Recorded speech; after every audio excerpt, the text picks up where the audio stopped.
부엌 한편 싱크대 옆 좁은 틈에 놓인 작은 상 하나.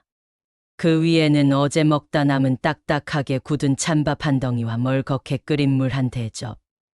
그리고 다 쉬어버린 김치 몇 조각이 전부였습니다. 나는 그 찬밥을 물에 말아 억지로 목구멍으로 밀어 넣고 있었습니다. 툭툭 끊기는 밥알이 마치 내 끊어진 명줄 같아 서글픔이 밀려왔지만 그마저도 소리를 내면 며느리의 눈치가 보여 조용히 씹어 삼켜야 했습니다.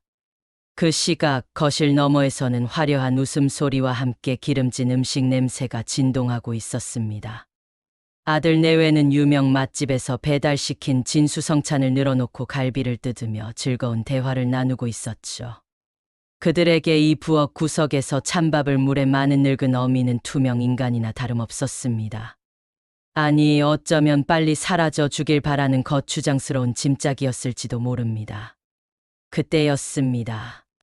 며느리가 아들의 팔을 툭 치며 들뜬 목소리로 속삭이는 소리가 들려왔습니다. 여보, 내가 보험 설계사 친구한테 몰래 물어봤는데 어머니 암보험금이랑 사망보험금 합치면 좋기 5억은 나온대. 그 돈이면 우리 지금 받은 신도시 상가 하나 잡을 수 있다니까?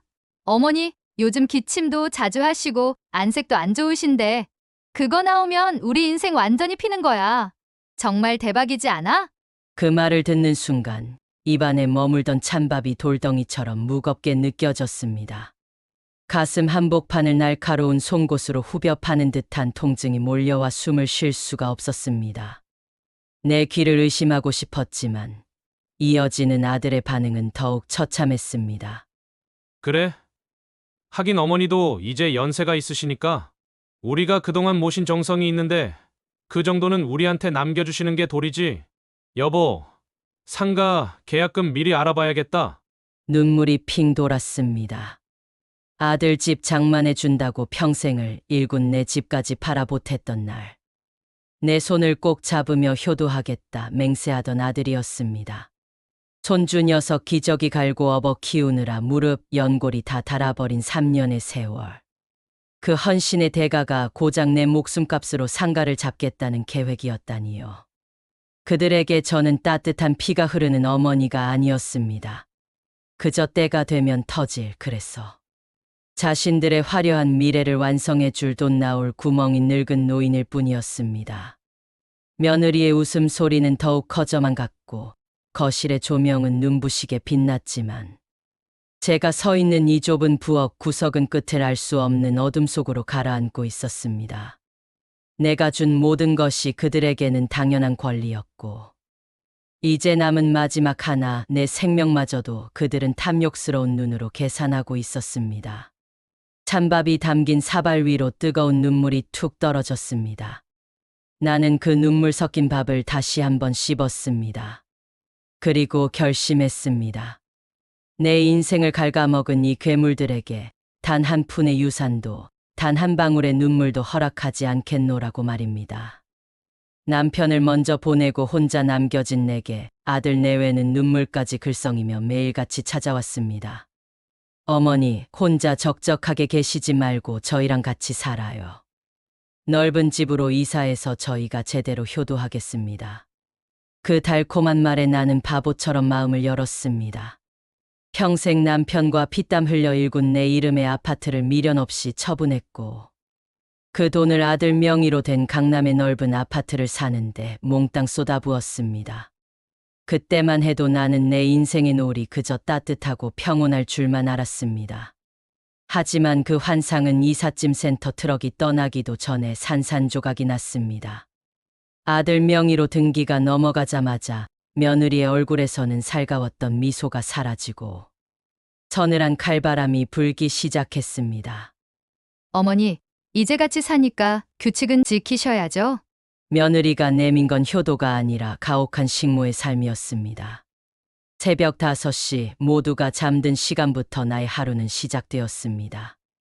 무릎 연골이 다 닳아 걸을 때마다 삐걱 소리가 났지만 아들 내외의 아침상과 손주의 이유식을 준비하느라 앉아있을 틈이 없었습니다. 유치원에 가는 손주의 등하원은 당연히 내 몫이었고 산더미처럼 쌓인 빨래와 청소까지 마치고 나면 허리는 끊어질 듯 비명이 터져 나왔습니다. 하지만 정작 나를 위한 자리는 그 넓은 집 어디에도 없었습니다. 식사 시간이 되면 며느리는 은근히 나를 밀어냈습니다. 어머니, 애 정서상 저희끼리 오붓하게 먹는 게 좋을 것 같아요. 어머니는 나중에 편하게 따로 드세요. 그 말은 곧 거실에서 웃음꽃을 피우며 진수성찬을 먹는 그들 뒤편에서 내가 식은 국과 마른 반찬으로 끼니를 때워야 한다는 뜻이었습니다. 며느리의 구박은 날이 갈수록 교묘하고 잔인해졌습니다. 거실에 잠시라도 앉아 있으면 며느리는 코를 킁킁거리며 공기청정기를 강풍으로 틀어버리곤 했습니다. 어머니, 노인의 냄새라는 게 정말 무섭네요. 환기를 아무리 시켜도 집안 공기가 탁해서 숨을 못 쉬겠어요. 웬만하면 방 안에 좀 계시면 안 될까요? 그 모욕적인 말에 나는 수치심으로 얼굴이 화끈거렸지만 내 집을 팔아 아들에게 준 죄로 입술을 깨물며 방 안으로 숨어들어야 했습니다. 더 가슴 아픈 건 내 아들이었습니다. 그 모든 수모를 옆에서 지켜보면서도 아들은 단 한 번도 내 편을 들어주지 않았습니다. 오히려 내가 며느리의 눈치를 보며 서 있으면 아들은 짜증 섞인 목소리로 나를 나무랐습니다. 엄마, 지영이가 틀린 말 한 것도 아니잖아요. 요즘 젊은 사람들 예민한 거 아시면서 왜 자꾸 그래요? 그냥 방에서 조용히 쉬세요. 그게 우리 도와주는 거예요. 내가 아들의 집을 사주기 위해 내 모든 것을 내놓았던 날, 아들은 내 손을 잡으며 평생 모시겠다고 약속했습니다. 하지만 이제 그 아들에게 나는 함께 살아야 할 어머니가 아니라 집안 분위기를 망치는 애물단지이자 무료로 부려먹는 가사 도우미에 불과했습니다. 헌신하면 헌신짝이 된다는 세간의 말이 내 가슴을 갈기갈기 찢어놓았습니다. 내 평생의 노력이 자식이라는 이름에 밑 빠진 독에 쏟아부은 헛된 꿈이었다는 사실을 깨닫는 매일매일이 지옥과도 같았습니다. 폭풍전야처럼 고요하던 집안에 결국 올 것이 왔습니다. 그날은 유난히도 바람이 차갑고 비가 흩뿌리던 날이었습니다. 거실에서 들려오는 아들 내외의 말소리는 평소보다 훨씬 낮고 은밀했습니다. 나는 직감적으로 알 수 있었습니다. 그들이 드디어 나를 향한 마지막 칼날을 뽑아 들었다는 것을요. 며느리는 거실 탁자에 무슨 서류 뭉치를 잔뜩 늘어놓더니 내가 방에서 나오자 기다렸다는 듯 차가운 목소리로 나를 불러 세웠습니다. 어머니, 이제 더는 미룰 수가 없어서 말씀드려요. 저희도 애 교육 문제 때문에 더 좋은 학군으로 이사 가야 하는데 이 집을 팔아야 잔금이 치러지거든요. 근데 거기엔 어머니 방이 없어요. 그래서 말인데 당분간 여기 요양원에 좀 가 계시는 게 어떨까요? 이미 다 알아봐 놨어요. 며느리가 내민 팸플릿에는 최고급 시설이라는 화려한 문구가 적혀 있었지만 내 눈에는 그것이 나를 가두고 잊어버릴 감옥의 창살처럼 보였습니다. 가슴이 떨려 숨을 쉴 수가 없었습니다. 나는 옆에 서 있는 아들의 옷소매를 붙잡았습니다. 마지막 희망, 내 아들이라면 무언가 말해줄 거라 믿었기 때문입니다. 철수야, 내가 말 좀 해봐. 내가 효도하겠다고, 평생 모시겠다고 해서 이 애미가 집까지 팔아준 거 아니냐. 그런데 이제 와서 나를 요양원으로 보내겠다니. 그게 자식으로서 할 소리냐? 내 간절한 물음에 아들은 내 손을 거칠게 뿌리쳤습니다. 그리고 그동안 본 적 없는 차가운 눈빛으로 나를 쏘아붙였습니다. 엄마, 언제까지 옛날 얘기만 하실 거예요? 엄마가 준 돈 이미 우리 사업하고 집 사는데 다 들어갔잖아요. 지영이도 그동안 엄마 수발 드느라 병나기 일보 직전이라고요. 요양원 가면 친구들도 많고 엄마한테 더 좋아요. 그리고 솔직히 말해서 엄마 돌아가시면 보험금 나오잖아요. 그 돈으로 요양원 비용 다 해결되니까 부담 갖지 마세요. 사망보험금. 그 소름 끼치는 단어가 아들의 입에서 나오는 순간 내 세상은 무너져 내렸습니다. 아들에게 나는 더 이상 어머니가 아니었습니다. 자신들의 앞길을 가로막는 장애물이자 죽어서 돈이나 남겨줄 담보물에 불과했던 겁니다. 며느리는 옆에서 한술 더 떠짐 가방을 현관 밖으로 내던지며 말했습니다. 어머니, 오늘 밤 안으로 정리해 주세요. 내일 아침 일찍 사돈 어른들이 이 집으로 들어오시기로 했거든요. 저희 부모님은 어머니처럼 집안 공기 탁하게 안 만드시니까 걱정 마시고요.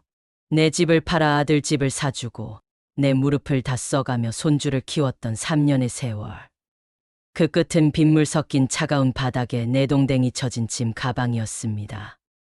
며느리의 비웃음 섞인 표정과 아들의 방관하는 뒷모습을 보며 나는 가슴을 쥐어짜며 울부짖었습니다. 하지만 그 넓은 아파트 어디에도 내 비명소리에 귀 기울여주는 사람은 없었습니다. 가장 믿었던 사람에게 당한 배신은 칼에 찔리는 것보다 더 아팠습니다. 빗물에 젖어가는 가방을 보며 나는 깨달았습니다. 이곳은 더 이상 내 집이 아니며 이 괴물들은 내 자식이 아니라는 것을요. 나는 억장이 무너지는 슬픔을 억누르며 가방 깊숙이 숨겨두었던 통장과 서류 뭉치를 손에 꽉 쥐었습니다. 너희가 그토록 탐내던 내 목숨값, 단 일전도 너희에게 돌아가지 않게 해주마. 피눈물을 닦으며 나는 어둠 속으로 첫 발을 내디뎠습니다. 찬 비를 맞으며 도착한 곳은 작은 여관방이었습니다. 눅눅한 이불 위에서 밤새도록 눈을 감지 못했습니다. 자식들에게 버림받았다는 비참함보다 내 평생의 헌신이 조롱거리가 되었다는 분노가 심장을 태웠습니다. 그들은 내가 가진 것이 아파트를 판 돈 전부인 줄 알았을 겁니다. 하지만 나에게는 남편이 살아생전 혹시 모를 노후를 위해 아무도 모르게 가입해둔 고액 연금 보험과 개발 예정지에 묶여있던 지방의 작은 선산이 있었습니다. 시골의 볼품없는 땅이라며 아들도 며느리도 거들떠보지 않던 그곳은 몇 년 사이 개발 계획이 확정되며 엄청난 가치로 뛰어올라 있었습니다. 그 사실을 아들 내외는 꿈에도 몰랐겠지요. 나는 더 이상 슬퍼하거나 좌절하지 않기로 했습니다. 내게 남은 마지막 기력을 이 비열한 자식들에게 복수하는 데 쓰리라 다짐했습니다. 다음 날 아침 나는 여관을 나서 가장 먼저 찾아간 곳은 변호사 사무실이었습니다. 문을 열고 들어서자 냉철해 보이는 젊은 변호사가 나를 맞았습니다. 나는 떨리는 목소리로 그간의 이야기를 모두 털어놓았습니다. 아들 내외에게 당한 모욕과 멸시, 그리고 그들의 입에서 나온 소름 끼치는 보험금 계획까지. 변호사는 내 이야기를 듣는 내내 차가운 표정으로 서류에 무언가를 기록하더군요. 어머니, 아드님에게 증여하신 아파트에 대해 불효로 인한 증여 취소 소송을 제기하실 수 있습니다. 또한 어머님께서는 남편분께서 남기신 유산과 연금 등 상당한 재산을 보유하고 계십니다. 이 재산에 대한 처분 권한은 오롯이 어머니께 있습니다. 그 말을 듣는 순간 내 가슴 속에서 차갑게 식었던 피가 다시 끓어오르는 것을 느꼈습니다. 그래, 내 아들은 죽었다. 나의 피와 살을 탐내는 저들은 더 이상 내 자식이 아니다. 나는 단호하게 변호사에게 말했습니다. 변호사님, 제가 아들에게 증여했던 그 아파트 당장 돌려받고 싶습니다. 그리고 제가 가진 모든 재산, 연금과 땅은 아들 내외에게 단 한 푼도 돌아가지 않도록 모두 장학재단에 기부하겠습니다. 제 장례식에도 오지 못하도록 유언장도 새로 작성해 주세요. 변호사는 놀란 표정으로 나를 바라보았지만 내 눈빛에서 흔들림 없는 결연함을 보았는지 이내 고개를 끄덕였습니다. 그 자리에서 나는 모든 법적 절차를 위임하고 아들에게 보냈던 아파트에 대해 즉시 가압류를 신청했습니다. 그들은 내가 거리로 쫓겨난 빈털터리 노인이라고 생각했겠지만 나는 이제 그들의 탐욕스러운 계획을 산산조각 낼 무시무시한 무기를 손에 쥐게 된 것입니다. 며칠 뒤 나는 고급 실버타운에 입주했습니다. 아들 내외에게는 이사 가버린 옛 이웃에게 전화를 걸어 어머니가 요양원에 들어갔다는 소문을 흘렸습니다. 그들은 내가 요양원에서 쓸쓸하게 죽어가고 있으리라 생각했겠지요. 하지만 그들이 알 리 없었습니다.